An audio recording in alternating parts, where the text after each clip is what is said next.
Early morning, 19th of November 1942.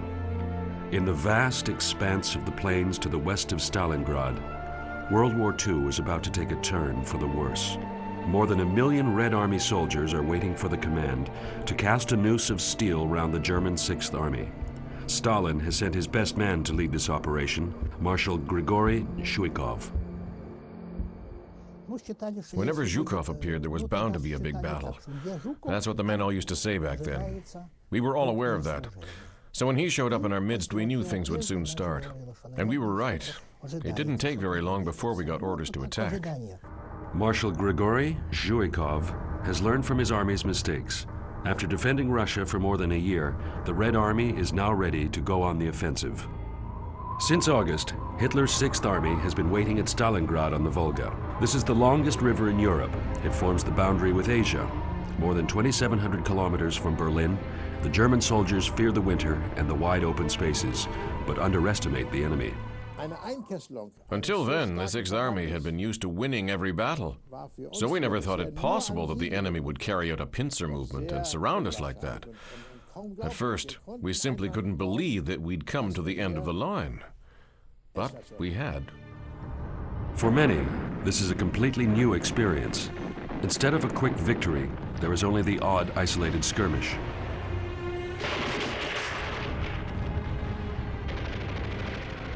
In November 1942, there is not much troop movement on the Volga battlefront.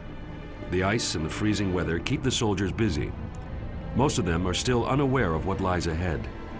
But on the Russian side of the Volga, the Red Army is itching for a fight.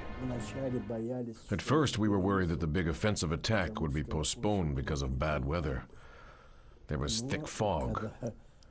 But when the moment came, we all opened fire. The Katyushas, our multiple rocket launchers, fired the first shots, and then we immediately joined in with our weapons. The preparation for battle lasted only 80 minutes. That's all the time we were given to get ready before we moved out.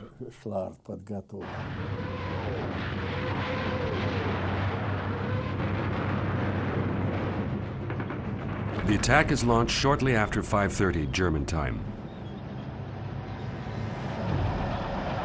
A barrage of 3,500 guns makes the earth tremble 50 kilometers away. Zhukov's decisive battle has been well planned. I'm telling you, that cannonade was incredible. Never before or after in my entire life have I heard anything like that. Hundreds and hundreds of heavy artillery pieces and Katyusha multiple rocket launchers were creating an inferno. We could see it because they weren't firing at us. The Russians were concentrating on the Romanian divisions immediately next to us on our flank. That was our weakest point, the Romanians.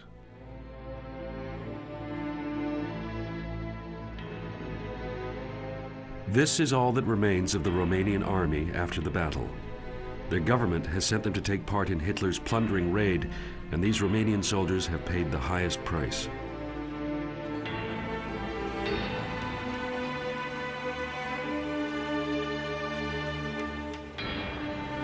But even the Soviet victors have suffered heavy losses.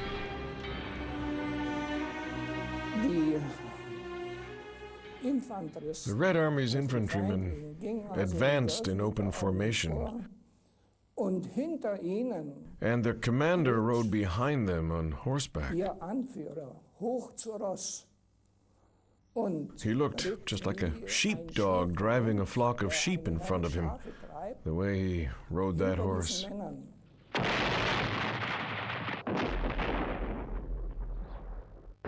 The German artillery creates a bloodbath. The commander went wild. He drew his pistol and drove the next division to the front. Since our artillery battery's first salvo had already hit home, it was no problem. I don't think many shots were fired, maybe as few as 10 rounds. And after that, they were all dead. Zhukov surprises the Germans with an old strategy. His tanks strike at the enemy's vulnerable rear. The Russians overrun the expanse between the Volga and the Donau. The relative strengths of the forces have changed significantly. By the 19th of November, our army had a total of only 80 tanks in good running order. A few were being repaired and were soon ready to join in the battle. Nevertheless, at any moment in time, we had a maximum of only 100 tanks that were in operation. But the Russians had lined up 1,200 brand new T-34s against us. The Russian Empire has unparalleled resources. In the east, behind the Ural Mountains, hundreds of new armaments factories are built, seemingly out of thin air. In just 3 days, the pincer movement succeeds as two Soviet wedge formations meet at Kalach on the Donau. Roughly 300,000 German and Romanian soldiers are immobilized at Stalingrad, trapped in a noose of steel.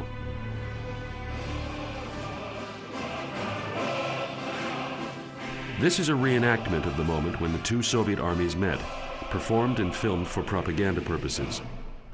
The moment is full of military pathos.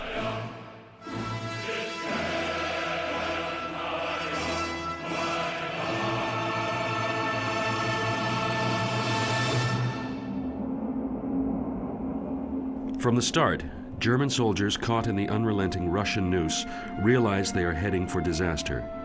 One man writes to his wife, "My darling Magdalena, I'm writing this letter in a final attempt to make contact with the outside world.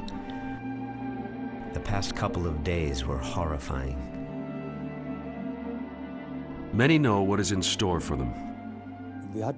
We were scared that they would do to us exactly what we had done to hundreds and thousands of Russians up to that time during the campaign. And I'm not exaggerating the numbers.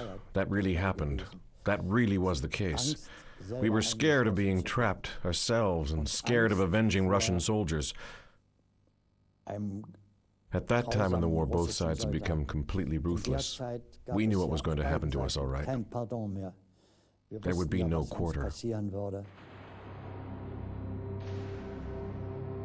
22nd of November 1942, while Hitler relaxes at Berchtesgaden, his fortified retreat in the Alps, his fate is being decided in the east.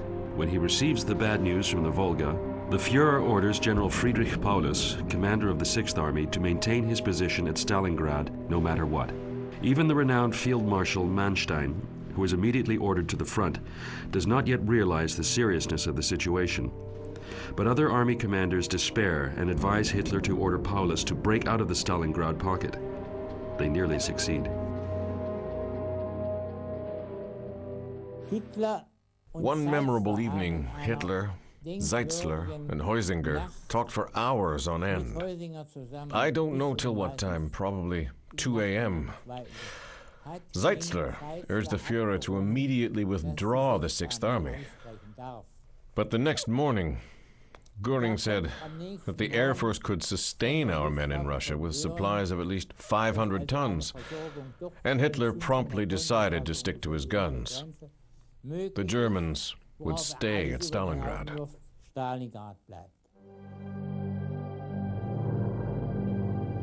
Göring has made a crucial mistake. His Air Force mobilizes all its men, but they are unable to provide the huge amount of supplies needed at Stalingrad. The men caught in the Kessel are living on empty promises. All kinds of rumors were going about among the soldiers at Stalingrad. But the men were placated with the comforting but irresponsible slogan, "Stick it out, the Führer will get us out." The Luftwaffe gets food, fuel, and ammunition through to Stalingrad, but many planes are shot down.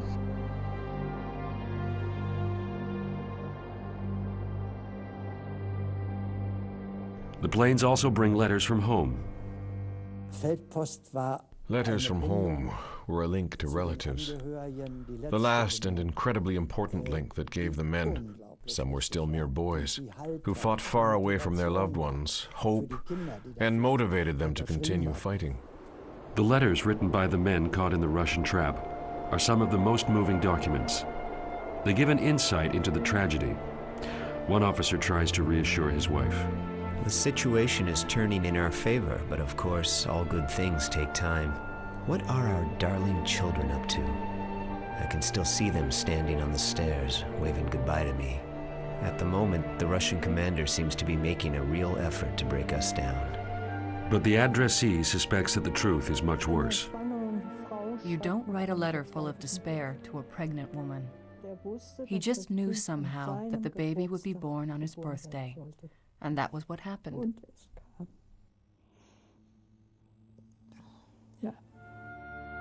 The young mother is expecting her fourth child. Her husband comes home on leave in the autumn of 1942, but by the beginning of December, he is back in Stalingrad.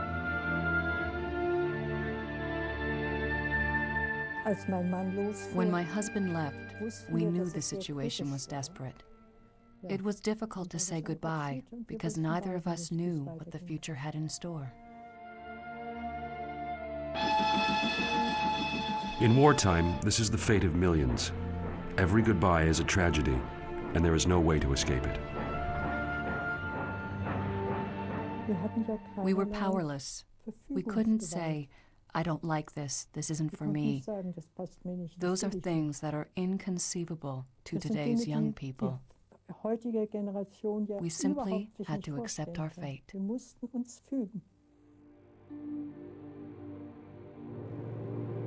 Her husband has no choice. He has to return to the Kessel.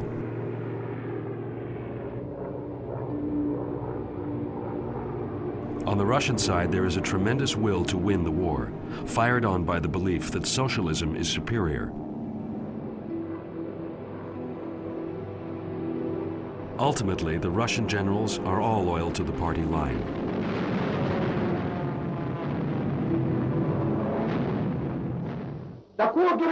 Heroism like this is only possible in a country like ours, our Russia, because the Union of Soviet Socialist Republics is a nation where people were shaped by men such as Lenin and Stalin, a country where the nation was forged into a unified, monolithic, and invincible collective. We never doubted our country, Mother Russia, not for one single second. Russia is a huge country, and so many enemies have tried to defeat us in the past. But no one has ever succeeded. So we never, ever had a shadow of a doubt. Not in the slightest.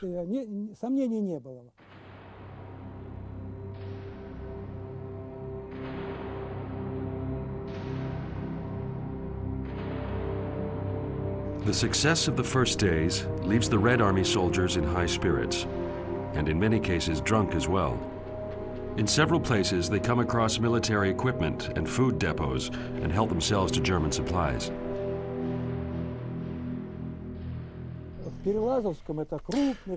Berezovsky, which lies between Stalingrad and Galatcha. We took a German corps by surprise and confiscated their whole supply of food. Yes, of course, we drank a lot. I don't have to hide that. Drinking vodka is a Russian tradition, isn't it? The enemy had really good food. We were used to eating only mash, but there we found some real delicacies. And we even drank French wines and cognac. Stalin is adamant that the Sixth Army has to be annihilated completely before the Germans get a chance to launch a counteroffensive. But Zhuikov knows that by now the German army is far too weak for that. He is planning something even bigger, to cut off the entire German army in the south. I can still remember how happy I was, and all my friends and comrades, when we heard that our two fronts had joined up with each other and managed to surround the whole German Sixth Army. We all knew that they would never be able to get out of Stalingrad, no matter how much help they had from their comrades back in Germany. For the first German captives, the war has come to an end, but that is hardly any reason to heave a sigh of relief.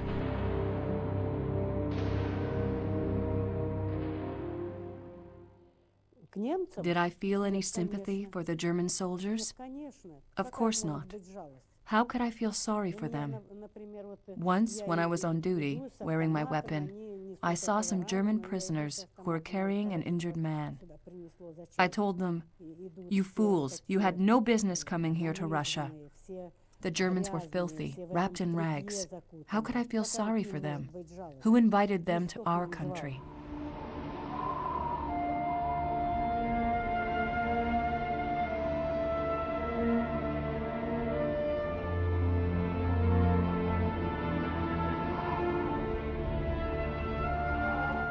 Hatred breeds more hatred. But not only the Germans notice this as the days go by. The hardships of war also have an effect on the ordinary Red Army soldiers. Life had no value whatsoever at the front. Today you're lying next to your friend, and tomorrow you have to bury him. After one particularly fierce attack, only 10 of our 120 men remained.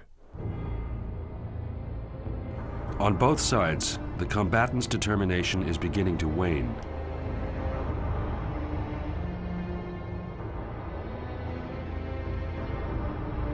To keep up the Soviet Army's fighting power, officers enforce iron discipline and take brutal measures. Once, we urgently needed a messenger to go to the front line.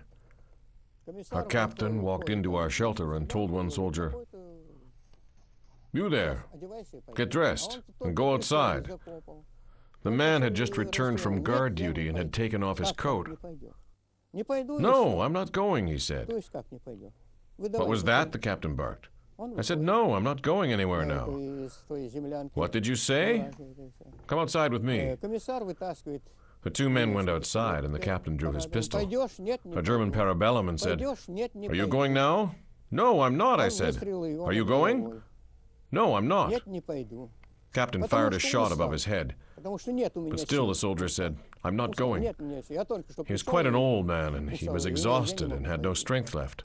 The soldier said, "I can't go anywhere now. I've just come off guard duty. I'm too tired. I've had it." So the captain shot him there and then for refusing to obey an order. And he came back into our shelter and said, "Go outside, dig a hole in the ground and bury him." And that's what we had to do. Both sides suffer terribly. A German artillery officer writes home, "At night we freeze. How much longer do we still have to sleep in the open? Our bodies won't last much longer. Not to mention the dirt and the lice." Gradually, the people at home realize what the men stationed at the Volga have to endure. He wrote, "Think of me all the time, just as I'm thinking of you." That gave him strength. He told me that in a letter. "Think of me. It gives me the strength to bear all this." Gerhard Kolak is a tank driver at Stalingrad, doomed to die.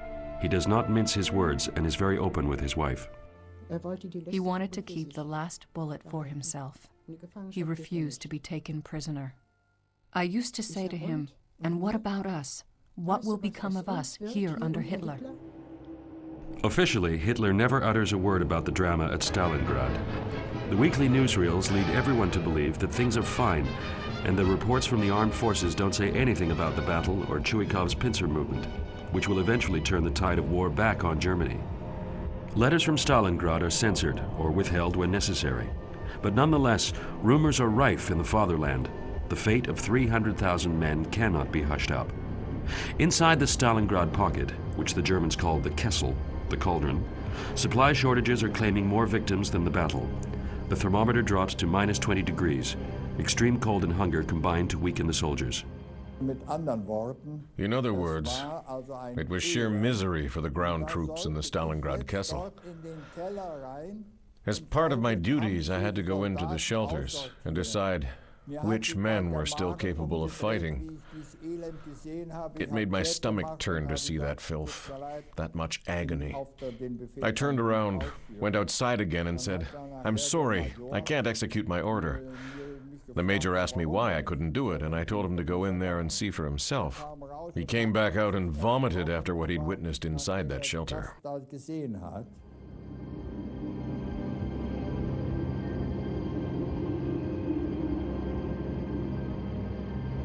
The wounded and sick have little chance of survival, and on top of that, there's the epidemic of typhus. I had the bad luck to get typhoid fever in 1941, and the good luck to survive it. And then the damn thing got a hold of me a second time at Stalingrad in 1943. That meant that I had to get out from underneath the tank every 20 or 30 minutes to pass blood. When you've got typhoid fever, you stink to high heaven, and you're highly infectious. And we were lying close to each other. It was terrible.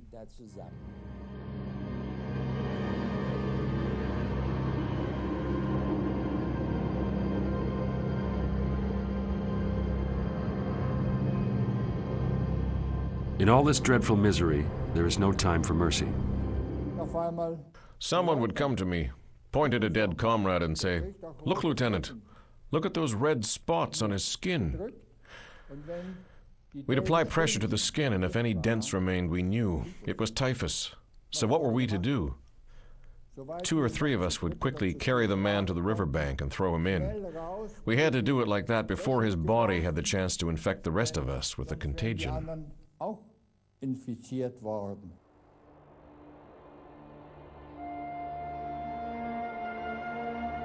I never thought horse meat could taste that good. Hunger hurts. Last year we laughed at the Red Army when they slaughtered and ate their horses. These days we don't leave the Russians anything. For the first time since Napoleon's Russian campaign, German soldiers are starving to death. As a medical officer, I had to draw up a report every 10 days about our losses, the men's state of health, etc., etc. It was submitted to the regimental doctor and the divisional doctor as well. Once, after I had reported that 2 men had died of starvation, I was immediately called in. My superior was furious with me. No soldiers ever died of starvation in the German army. I told him that he was sadly mistaken. Maybe it had never happened before in the German army, but now it was different. By mid-December, more than 1,000 men are dying every day at Stalingrad. They are killed in the heat of battle and also by hunger and typhus. In most cases, their relatives are still informed personally of their deaths. I had to notify the fallen soldiers' families.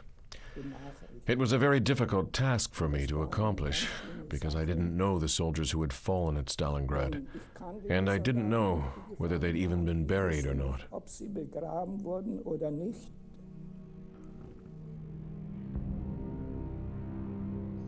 So I would write to the families. "Regrettably, I have to inform you that your son has fallen in service of his Führer, his people, and his fatherland." I would then add that the only consolation I could offer was that he was killed by a shot in the head, or that he didn't suffer, or something like that. The Russians are confident of victory. To persuade German soldiers to defect, the Soviet propaganda unit, supported by German communists, starts to target the 6th Army.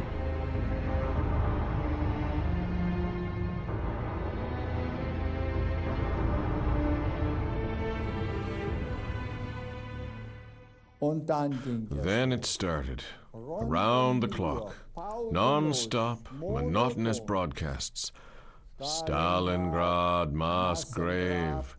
Stalingrad, mass grave. We heard that 24 hours a day. The loudspeaker says, "Every 7 seconds, a German soldier dies in Russia at Stalingrad mass grave." But this psychological terror does not have the desired effect. We didn't believe it. We simply didn't believe it. It just wasn't the truth. It was like, well, how can I put it? For us, what that voice said just wasn't valid. It was the voice of the enemy. The voice of the enemy. The men fear a Russian revenge as the propaganda continues. Special propaganda troops are detailed, but even they lack the necessary conviction. The Soviet propaganda and the Russian call for the anti-fascist Germans to defect to the Red Army didn't achieve very much at all.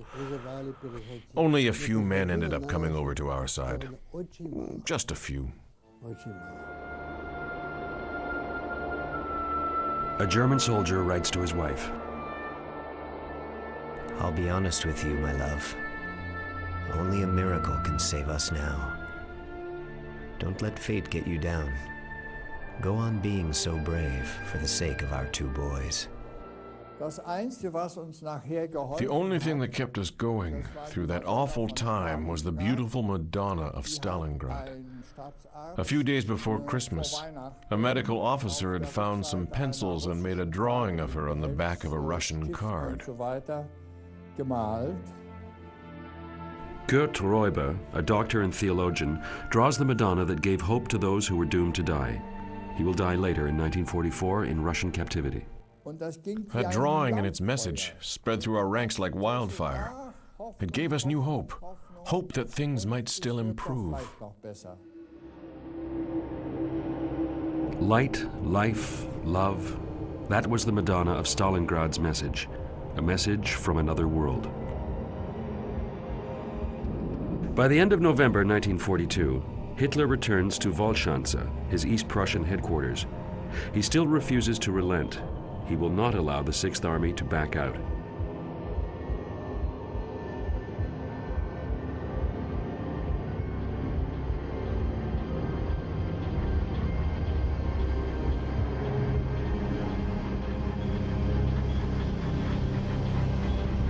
The Romanian Marshal Antonescu is summoned to the Council of War. Members of the alliance are at odds with each other, and recriminations are flying about. Who is responsible for this catastrophe?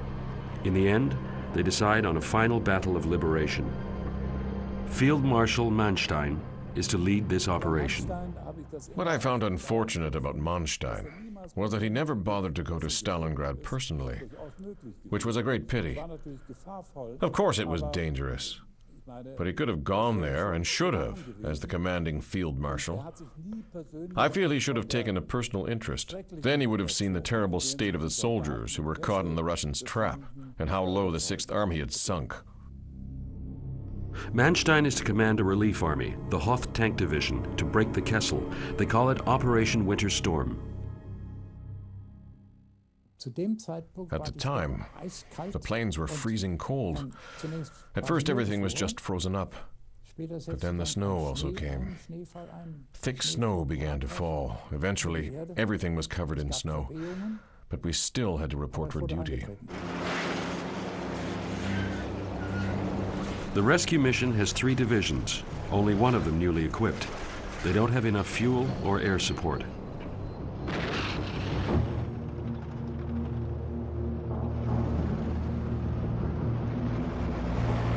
The army has no reserves left, but initially everyone is confident, especially since they have a new type of tank, the Tiger, which is considered to be superior to the Soviet T-34. The men from the tank division know what is expected of them. We knew that some 300,000 men of the Sixth Army were waiting for us. They were relying on us utterly. They knew that we were on our way, and they were pinning all their hopes on us.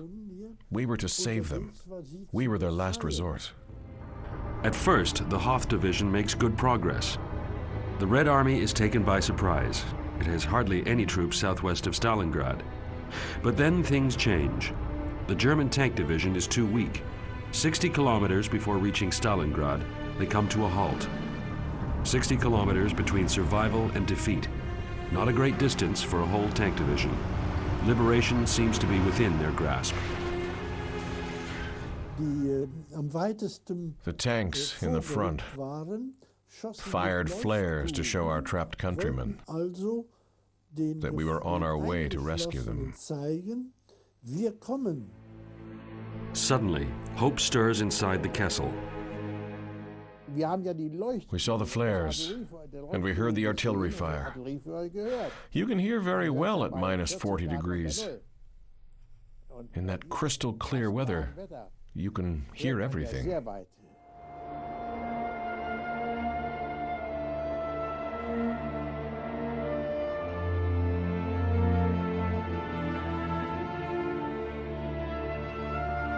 The breakout seems imminent. The excited Germans burn most of their possessions, determined not to leave anything to the enemy. But this soon proves to have been an over-hasty decision. Everything was burning. There were flames everywhere. And then came the command. We're staying. Many troops even burnt their thick coats. We'd been issued with winter coats that were lined and rather long. The men grabbed their coats and threw them into the fire because they said they'd be able to run much faster with only their uniforms on. There was no doubt in their minds that they were finally going to get out of the Kessel at last.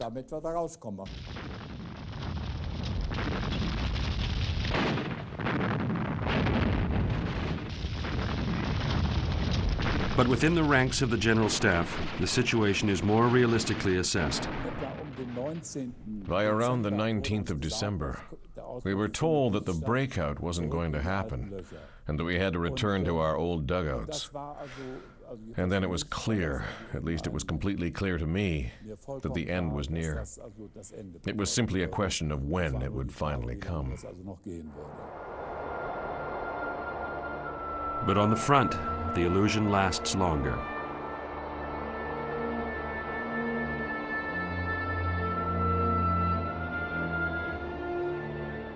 At night, we could hear the battle sounds from where we were in the Kessel. In those wide open spaces and with that kind of cold, you can hear very clearly. After Christmas, the sounds moved further and further away. And then we no longer heard anything. That's when we knew, even though we weren't officially informed, that we wouldn't be able to break out of Stalingrad. It is now the 23rd of December, and Manstein is forced to pull back his tank division. Further north, a new Soviet attack has been launched. Germany's entire eastern front is in danger, and Manstein is not the only one to understand what this means. Of course, it was obvious that the occupying troops at Stalingrad were left in the lurch. They were sacrificed. A senseless sacrifice. The divisions that are supposed to be the saviors suffer heavy losses. Their mission ends in disaster, and they are plagued by feelings of guilt. We felt like traitors. Our aim had been to get them out of there, but we failed. We simply couldn't do it. Many, many years have passed since that time.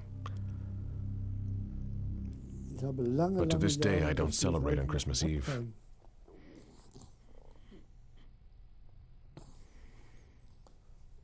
I simply cannot do it.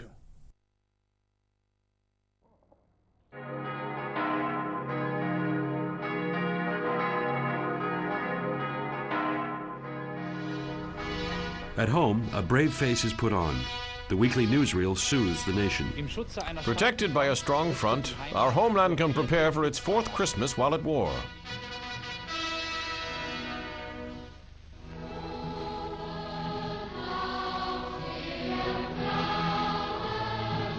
But most Germans lack the festive spirit. Despite an official news embargo on Stalingrad, Defense Force informers report grave concern among citizens. By the Volga, the atmosphere is one of despair. There is no peace to celebrate. The mood was bleak. Everyone was depressed. We just sat there and sang a few Christmas carols. Many of our comrades cried as they looked at pictures of their families.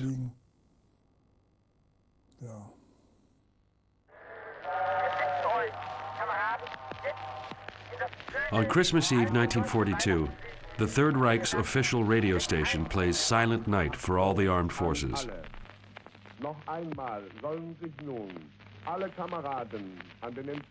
Then the station crosses over live to the various units that are far away from their homes and loved ones. First, the Navy vessels in the English Channel are hailed. Then the submarine crews in the Atlantic. Then the men fighting in the snow high up in the mountains. And finally, the almost forgotten troops at Stalingrad, where Christmas 1942 is spent in limbo between life and death. It was a very clear night. The moon was incredibly clear. It was eerie. And the Russians left us alone. There were only occasional shots on Christmas Eve. In der Weihnachtsnacht. For me, that Christmas was heavenly. I felt there was a bridge that stretched over the entire earth. A starry night and the moon, the same moon that my family could see in Germany.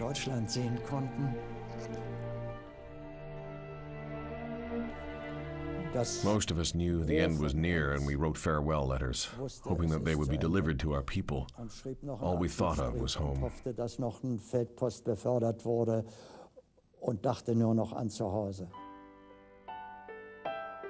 Back home, 300,000 families fear for their loved ones, fathers, sons, husbands, sweethearts, brothers.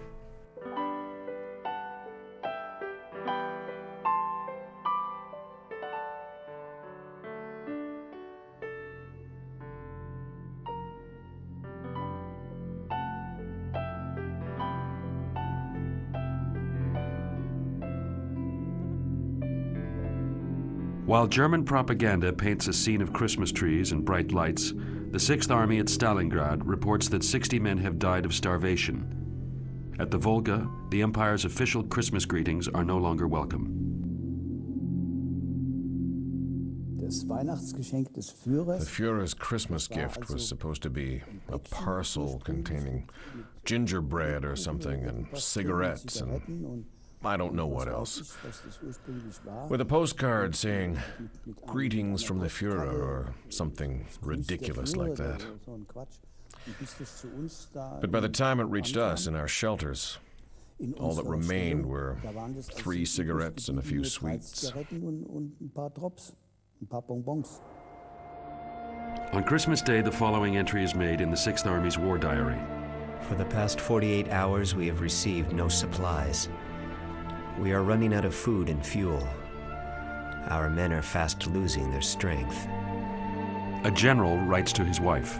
Of course, Christmas was no fun. In times like these, one shouldn't celebrate. You can't expect people to be happy under these circumstances. The general is Friedrich Paulus.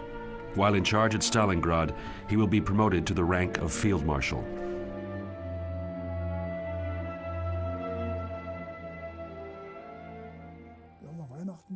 That Christmas, we ate horse meat. We dug up some horses from under the snow. We all knew where the dead horses were. We cut off chunks of flesh and made ourselves meatballs. Horse meatballs. That was our Christmas meal.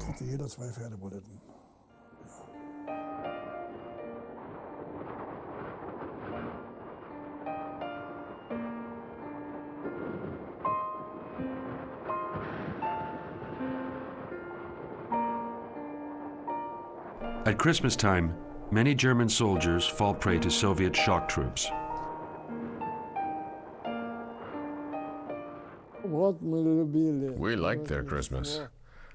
It was a perfect time to go looting. We always came back with lots of gifts. Sausage, jam, small Christmas trees. We took whatever we could get, and we never felt bad about it. After all, the Germans had the words "God with us" engraved on their belt buckles. They were religious people. The Festival of Love. Here it has long since turned into blind hatred. Both sides show no mercy to the enemy.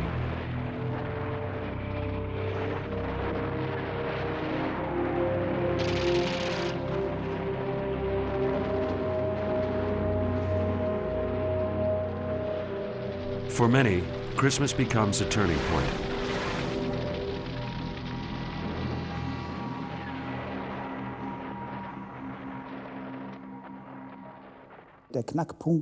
Christmas was the final straw, the turning point. After Christmas, people no longer said, "The Führer will get us out of here." The men just kept quiet, or they moaned and cursed. But that was always dangerous. In the army, disrespect could get you a death sentence, especially during war, and especially in a place like Stalingrad. There are still some civilians left inside the Kessel, more than 10,000 of them. The Soviets did not evacuate them, and the Germans don't take any care of them. These people are robbed of their bare essentials. Once the Kessel was closed, I had the unfortunate task of going to the Russian civilians and commandeering their wooden houses. We continued doing that to the very end. Every time my men and I set out in our lorries, we could no longer use tanks, to go and commandeer 2 horses for our forces. We took along some extra bits and pieces we had, especially things for the children. The only people left in the area were children and old people. I always took them something, even if it was only a piece of chocolate, to show them that we weren't as evil as they quite rightfully thought we were. We had no choice but to take their houses. It was for our own survival.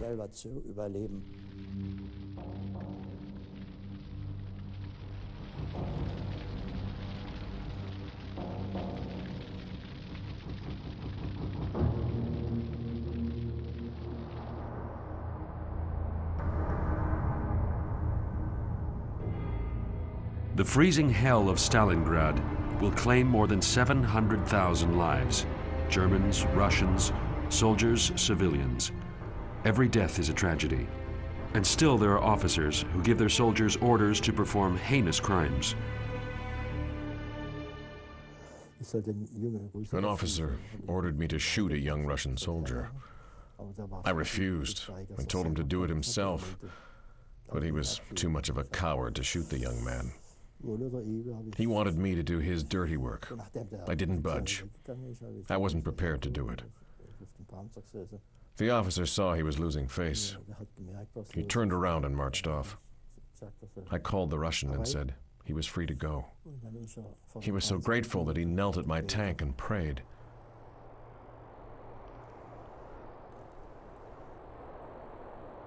The Russian realized that he had to get away fast, and he scurried away, hopping like a rabbit. But he had no chance of escaping. The officer saw him and simply ordered someone else to shoot him. An infantryman raised his machine gun and fired. The Russian made a few somersaults and then ended up on the ground, dead. That is the fate of many prisoners. Too often their lives end like that.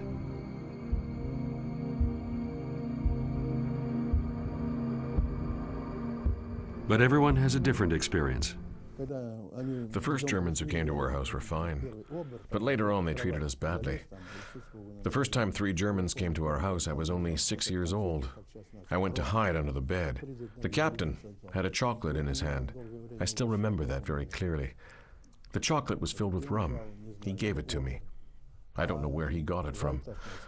When the youngest soldier, his name was Walter, lay down on the bed to have a rest, I was allowed to play with his rifle. But early in the new year, the Urazov family also lands in dire straits. The inhabitants were ordered to collect all their warm things and give them to the Germans. Blankets, hot water, bottles, food. They took everything. They left us nothing. All that remained was a bit of food. Still, there are islands of humanity in the middle of an inferno.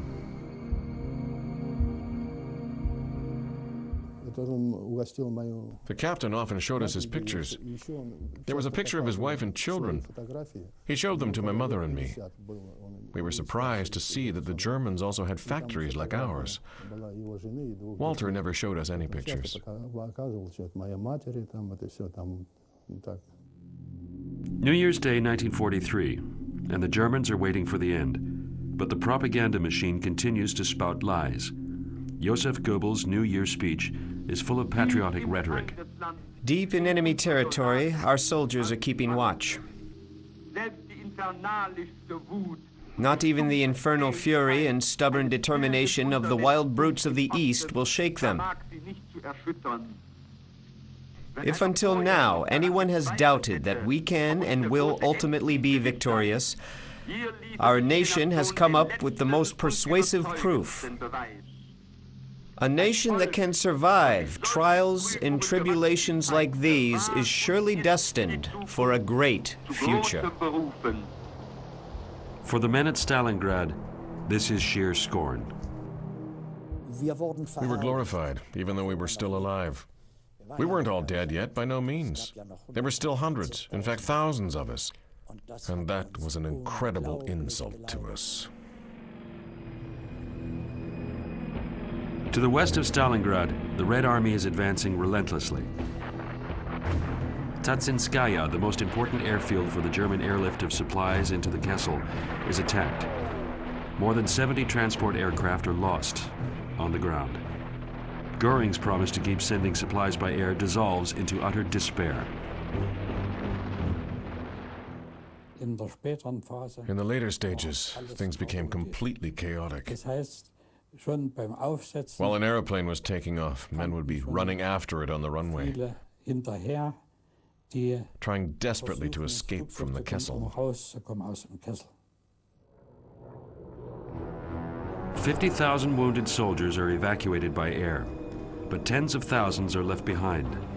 The planes have no room for all of them. Terrible scenes took place at the airfields. Ordinary soldiers were no longer allowed near the aeroplanes, but some pushed their way through, and when there was no space inside, they hung onto the planes, to the wheels or the wings. When the aeroplane took off, they were taken along, but by the time it reached 300 or 400 meters, they fell because they were frozen stiff and couldn't hold on any longer. Stalingrad's airfields are the gateway to survival, but the way there is a road of death. There were bomb craters everywhere, and they were full of dead soldiers covered with snow. I ran around for a while, and then I found a bunker 300 meters from there. Inside the bunker, there were a couple of medics. I asked them to let me in, but they wouldn't, until I told them I still had a hand grenade left.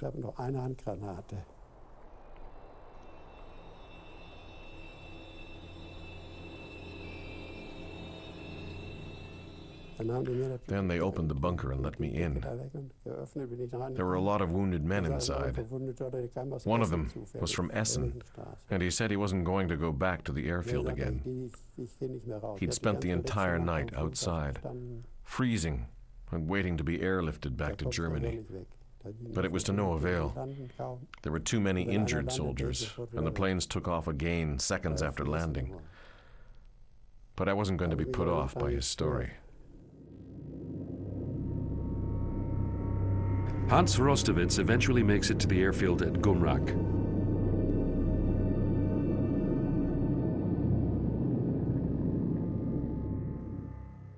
Suddenly, an airplane landed and roared towards us.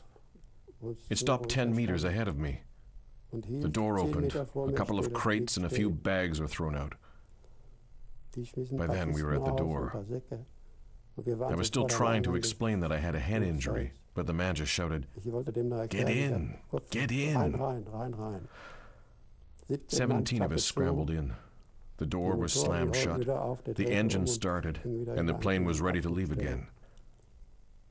I noticed that the runway was quite bumpy, but before I could get worried, we'd already taken off. Those who are not wounded have no chance of being airlifted, and for thousands there remains only one way out of the Kessel.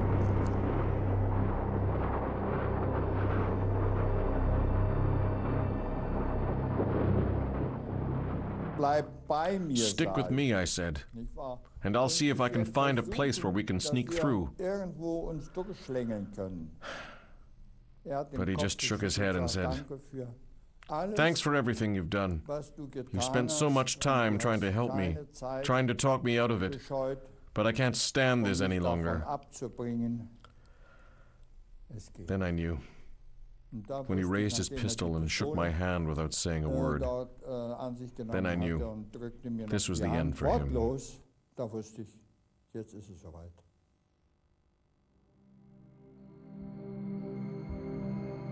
In some German units, there are even cases of cannibalism. desperation triumphs over humanity. I witnessed with my own eyes how German soldiers butchered a well-fed paymaster shortly after he died. They ripped out his lungs and liver. By then, things had become so bad, and ordinary, normal people were so desperate that they simply lost their minds.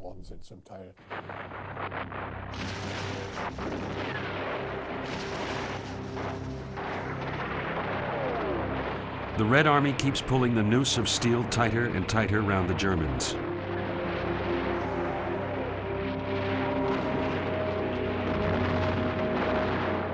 This is no longer a battle, merely an execution. Death becomes anonymous, and there are no more letters of condolence to the fatherland and no graves. In a way, we felt sorry for them, because at the time, we were well dressed. We had fur jackets and felt shoes. We were well fed. On a number of occasions, I saw our soldiers giving the Germans some bread. It is now the 8th of January, and the Soviet negotiators call for Paulus to surrender.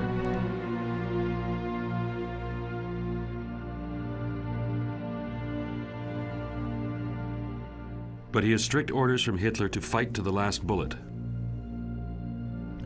The reason? The Fuhrer believes that the Sixth Army is still capable of keeping the Soviet forces occupied and therefore of holding the Eastern Front. Why was Zhukov and the Red Army's offer to surrender turned down on the 8th of January?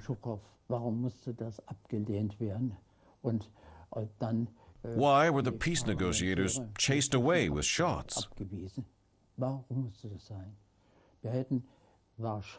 In the end, only 6,000 of us came back alive from Stalingrad. But it could have been many more, at least 10 times more, if not 20. Early in January, a soldier writes home. Dear Mother, don't worry about me. The Kessel is wide. There are at least 200,000 men in here, and we're doing everything we can to straighten things out again. It was delusion and blindness that led the Germans into this catastrophe, and now the senseless deaths will continue. The worst is yet to come.